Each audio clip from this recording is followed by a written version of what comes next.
여러분 안녕하세요. 반갑습니다. 오늘도 우리 주님의 놀라우신 사랑과 은혜가 넘치는 복된 예배의 시간이 되기를 바랍니다.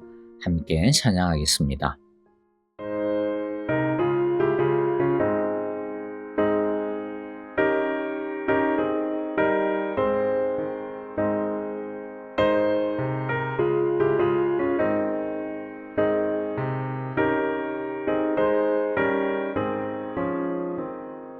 인내하신 곳에 주여 내가 비오니 죄인노라 하실 때에 날 부르소서. 주여 주여 내가 비오니 죄인노라 하실 때에 날 부르소서.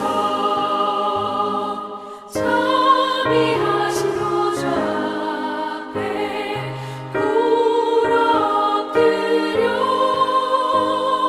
자복하고 회개하니 믿음 주소서. 주여 주여 내가 비오니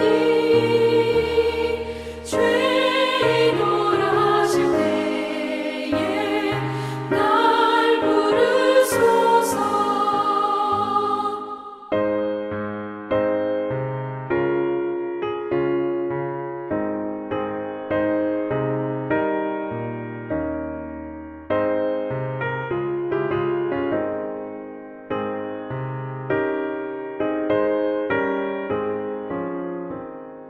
주의 공로 의지하여 주께 가오니 상한 마음을 고치시고 구원하소서. 주여 주여 내가 비오니 죄인노라 하실 때에 날 부르소서. 만복 근원 우리 주여 위로하소서. 우리 주와 같으시니 어디 있을까. 주여 주여 내가 비오니 죄인노라 하실 때에 날 부르소서.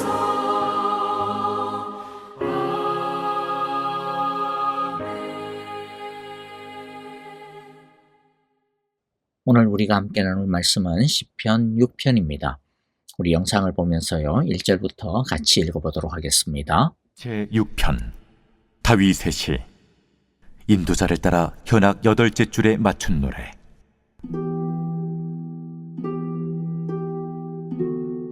여호와여, 주의 분노로 나를 책망하지 마시오며 주의 진노로 나를 징계하지 마옵소서.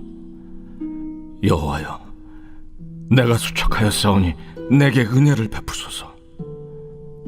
여호와여, 나의 뼈가 떨려오니 나를 고치소서. 나의 영혼도 매우 떨리나이다. 여호와여, 어느 때까지이니까? 여호와여, 돌아와 나의 영혼을 건지시며 주의 사랑으로 나를 구원하소서.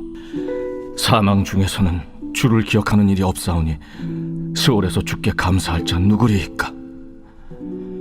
내가 탄식함으로 피곤하여 밤마다 눈물로 내 침상을 띄우며 내 요를 적시나이다. 내 눈이 근심으로 말미암아 쇠하며 내 모든 대적으로 말미암아 어두워졌나이다. 악을 행하는 너희는 다 나를 떠나라. 여호와께서 내 울음소리를 들으셨도다. 여호와께서 내 간구를 들으셨으며 여호와께서 내 기도를 받으시리로다. 내 모든 원수들이 부끄러움을 당하고 심히 떨미어 갑자기 부끄러워 물러가리로다. 오늘 시편 6편에서 다윗은 하나님은 우리의 죄를 용서해 주신다는 것을, 그래서 다시 하나님의 복을 다시 가져다 주신다는 것을 노래하고 있습니다. 시편 6편의 주제를 그래서 간단히 정리해 보자면 하나님의 용서가 하나님의 복이다, 이렇게 말할 수 있을 것입니다. 오늘 시편의 표제부터 보겠는데요. 우리 세 번역에는 나오지 않지만 원래 이 시편에는 이러한 제목이 있습니다. 아까 영상을 보았죠. 다윗의 시 성가대 지휘자를 따라 관악기에 맞춰 부른 노래. 다윗이 이 시편을 지었고 그리고 이것을 성전에서 예배할 때 불렀다는 것입니다. 다윗은 자신이 받은 용서의 축복을 성도들과 백성들과 함께 나누기를 원했습니다. 다윗은 하나님이 나처럼 이런 악한 죄인도 용서해 주셨다. 하나님이 용서하지 못하시는 죄는 없다. 그러므로 여러분도 정직하게 하나님께 고백하라. 겁내지 말라. 하나님이 여러분을 깨끗이 씻어주실 것이다. 여러분도 나처럼 하나님의 용서의 축복을 받아라 라고 하는, 자신이 받은 하나님의 용서의 은혜를 나누면서 자기처럼 숨은 죄를 짓고 영적인 그리고 또 정신적인 고통을 당하고 있는 많은 하나님의 백성들을 위로하고자 도와주고자 이 시를 지은 것입니다. 자, 오늘 이제 말씀을 함께 몇 가지 은혜를 나누어 보겠습니다. 첫째, 죄의 무서움을 우리는 제대로 알아야 합니다. 1절을 보면요. 여호와여, 분노하며 나를 책망하지 마십시오. 진노하며 나를 꾸짖지 마십시오 라고 하는데요. 분노, 진노라는 단어가 눈에 들어옵니다. 즉, 죄는 하나님의 축복을 빼앗아 버립니다. 죄를 지으면 처음에는 하나님께 엄청 죄송스럽고 마음이 아픕니다. 그때 돌이키면 큰 어려움이 없이 다시 하나님의 축복이 회복이 됩니다. 문제는 마음이 불편해하면서도 계속해서 죄를 짓거나 계속 죄의 자리를 떠나지 않는 경우죠. 그러면 하나님께 미안해하던 마음도 점점 희미해집니다. 양심도 둔감해지고 나중에는 불편한 그 마음이 싫으니까 이제 하나님을 회피하게 됩니다. 아담과 하와가 선악과를 따먹고 하나님의 낯을 피해 동산 깊숙한 곳으로 숨어버렸듯이 하나님을 멀리하게 됩니다. 하나님에 대하여 싫은 감정이 들기 시작을 하게 됩니다. 바로 이게 죄의 중독성이라고 할 수 있죠. 그런데 하나님은 숨어버린 당신의 자녀를 계속 숨어있게 내버려 두지 않습니다. 왜냐하면 그렇게 계속 내버려 두면 더 비참한 삶을 살게 되기 때문이죠. 하나님의 축복을 더 이상 누리지 못하고 오히려 하나님과 멀어진 상태로 살게 되고 메마른 인생을 살게 되기 때문입니다. 여러분, 여러분의 자녀가 그런 죄의 삶을 살고 있다면 그것을 가만히 두고 볼 부모가 어디 있겠습니까? 우리의 아버지 되시는 하나님도 마찬가지입니다. 그래서 하나님은 당신의 축복을 거둬가시기도 하십니다. 분노하고 진노하시기도 하십니다. 근데 왜 그렇게까지 분노하시고 진노하시고 거둬가실까요? 그것은요, 더 늦기 전에 정신 차리라는 것이죠. 죄에 빠진 성도들에게서 하나님은 축복을 거두시고 그에게 징계를 내리시는데 그 이유는 망하게 하고 싶고 심판 내리시려고 하는 것이 아니라는 거죠. 정신 차리라고 회초리를 때리시는 겁니다. 그렇기 때문에요, 혹시라도 우리가 내 죄 때문에 하나님께서 분노하는 거 아니야? 회초리를 들고 있는 것 같아 라고 하는 그러한 마음의 메시지를 받았다면 1절의 다윗처럼 빨리 고백해야 할 겁니다. 하나님, 이제 알았겠습니다. 그러니까 이제 당신의 분노를 멈추어 주십시오. 이제 제가 무엇을 잘못했는지 알겠습니다. 이제 더 이상 꾸짖지 말아 주십시오. 제가 멈추겠습니다. 제가 돌이키겠습니다. 라고 고백해야 할 것입니다. 두 번째, 죄가 아무리 깊어도 그러나 하나님의 은혜는 더 깊다라고 하는 것을 잊지 말아야 합니다. 죄를 지을 때 사탄은 우리를 속입니다. 야, 괜찮아. 다들 그렇게 사는데 뭐 그렇게 살아도 다 잘만 살아. 별일 없을 거야. 정 그러면 이번 한 번만 하고 다음에 안 하면 되잖아. 라고 말이죠. 그러나 죄는 그렇게 만만한 게 아닙니다. 죄의 중독성은요, 어떤 마약보다도 강합니다. 그래서 처음에는 눈물을 흘리며 회개하지만 금방 그 죄가 아무것도 아닌 것 같고 무디어지게 되죠. 그뿐만이 아닙니다. 죄가 지속이 될수록 하나님의 용서에 대한 확신마저도 흔들립니다. 나중에는 하나님의 용서를 나는 받지 못할 거다라고 하는 불안감에 사로잡히고 자포자기하는 마음까지도 들게 되죠. 이때 필요한 것이 무엇입니까? 죄가 아무리 커도 하나님의 은혜보다 크지 못하며 죄가 아무리 깊어도 하나님은 사람보다는 깊지 못하다라고 하는 믿음이 우리에게 꼭 필요합니다. 하나님께 용서받지 못할 죄가 없고 하나님이 고치시지 못할 사람은 없다라고 하는 이 확신이 필요합니다. 우리는 흔히 사람은 고쳐서 쓰는 것이 아니야 라는 말을 많이 하고 또 듣기도 하지요. 경험적으로 보면 일리가 있는 말이기도 한 것 같습니다. 그런데 사람은 사람을 고치는데 한계가 많을지는 몰라요. 그래서 우리가 그런 말에 대해서 맞아라고 맞장구 칠 수도 있는데요. 그런데 하나님은 사람을 고치는데 한계가 없다라는 겁니다. 하나님은 어떤 죄라도 용서하시며 어떤 잘못이라도 능히 고치십니다. 그래서 일단 죄에 빠졌으면 아무리 사탄이라는 놈이 우리 마음속에서 넌 안 돼. 하나님이 너 같은 놈을 또 용서하시겠냐? 야, 염치가 있어라. 맨날 똑같은 거 가지고 또 용서해달라고 그러고 있어. 베리벨 소리를 사탄이 다 한다 하더라도요. 그 사탄의 소리에 속으면 안 됩니다. 무조건 하나님께 나아가야 되며 조금도 위장하지 말고 죄 지은 모습 그대로 하나님 앞에 들고 나가 하나님의 용서를 구해야 됩니다. 2절 3절을 보면요.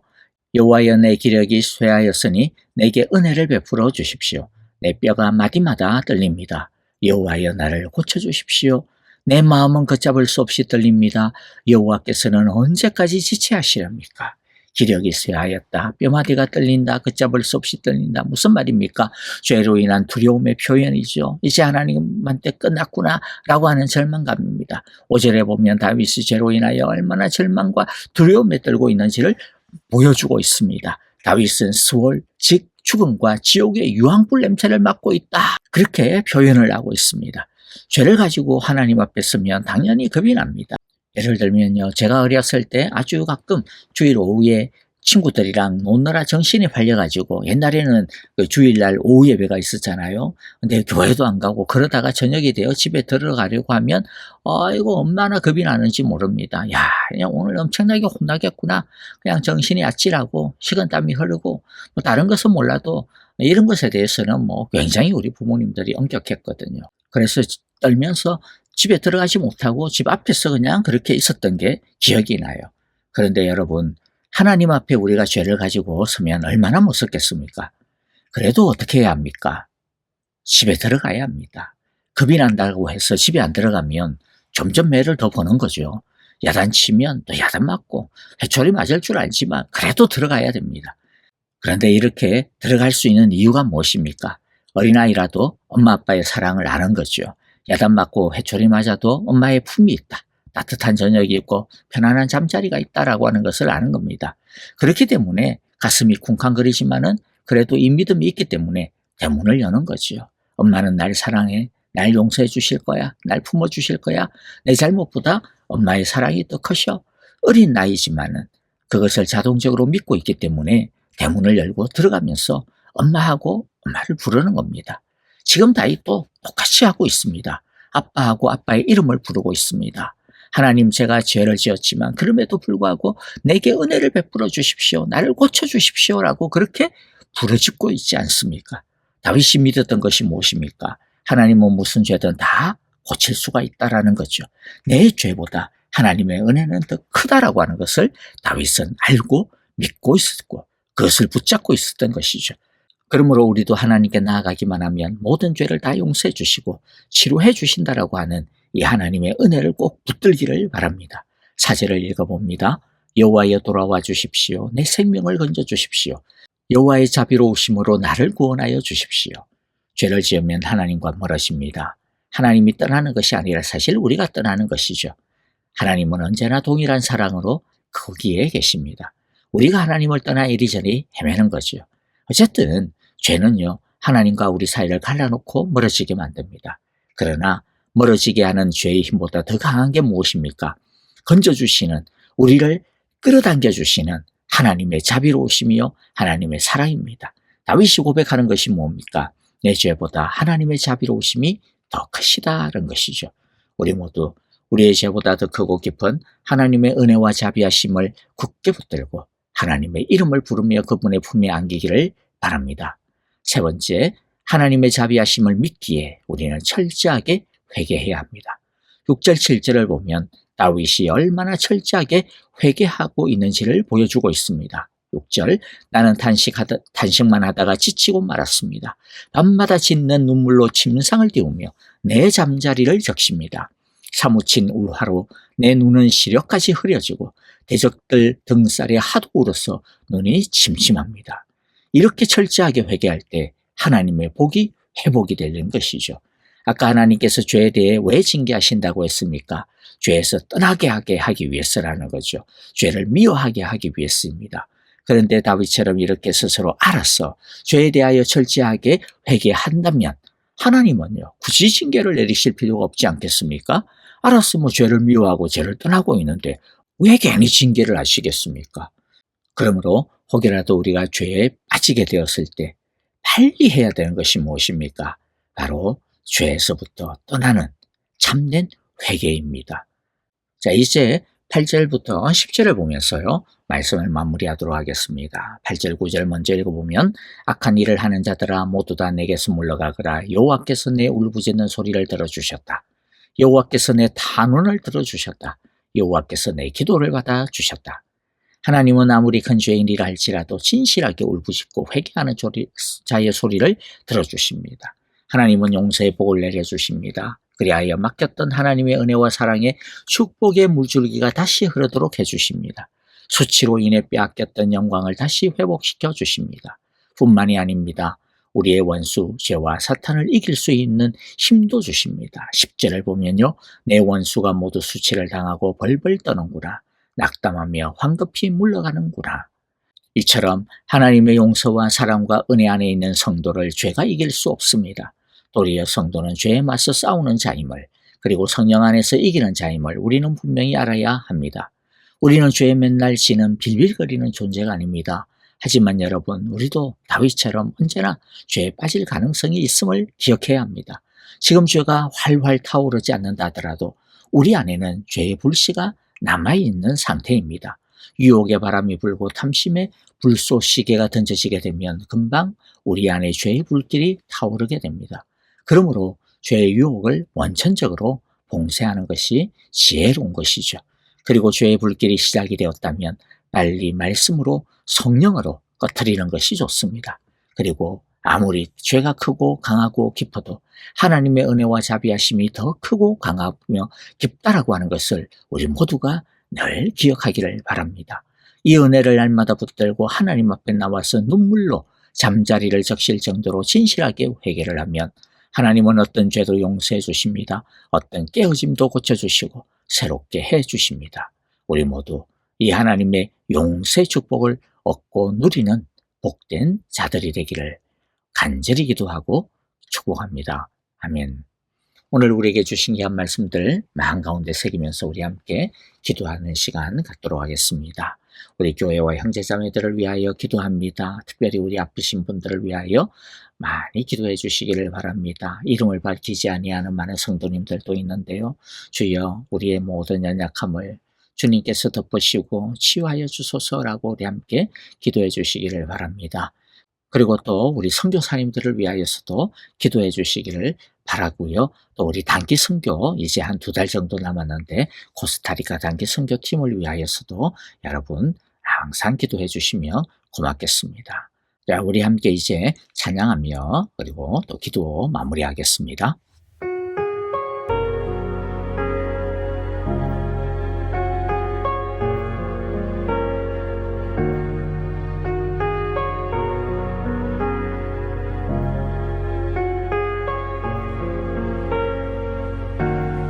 흐르는 시간이 한숨만 남기고 반복된 실패 속 지쳐갈 때 내 맘의 소망이 눈물조각 될 때 내 곁에 다가와 부르시네. 주님의 시선 나를 비추시고 상처난 내 맘 만지